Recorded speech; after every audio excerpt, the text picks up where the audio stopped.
ભાઈ ઈ ગામમાં છે ને એક નદી હતી. એટલી બધી નદી તો વરસાદ આવે ને તો આખી નદી ભરાઈ ગઈ હતી. અને નદીના કિનારા ઉપર જાંબુડાનું ઝાડ હતું ભાઈ. ઈ જાંબુડાનું ઝાડ હતું ને એમાં એક વાંદરાભાઈ રહે.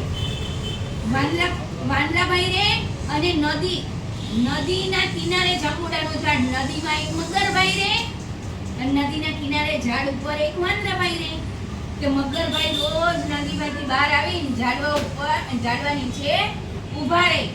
તો જાંબુડાના ઝાડ ઉપર તો મીઠા મીઠા જાંબુડા આવે. રોજ મીઠા મીઠા જાંબુડા વાંદરાભાઈ ખાય અને એના ભાઈબંધને મીઠા મીઠા જાંબુડા ઉપરથી તોડીને આપે. હજી મગર અને વાંદરાની દોસ્તી થઈ ગઈ ભાઈ. પછી ઈ તો કેટલા બધા જાંબુડા. મગર કહે કે તમારા ભાભી માટે આપો ને, મગરી માટે.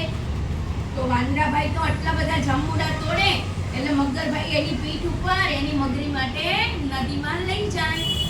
પછી મગરી તો બધા જાંબુડા ખાય. આહાહાહા, કેવા મીઠા જાંબુડા હો.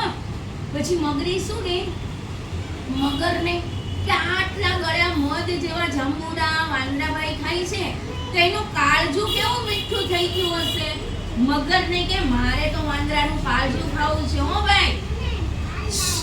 પછી મગરભાઈ કે મારા દોસ્તનું કાળજું થોડું ખવાય કે.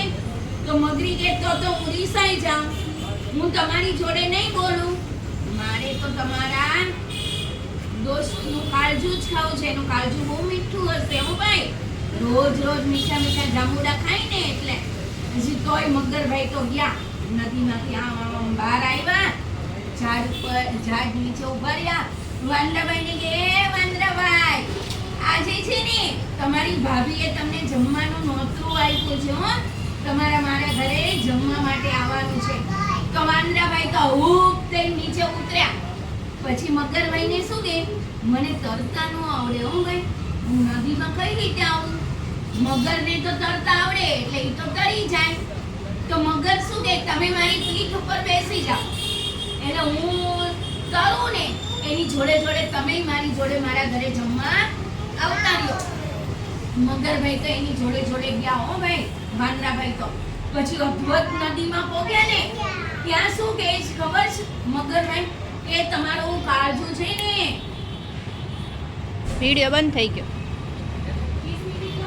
હા, બોલો, બરોબર.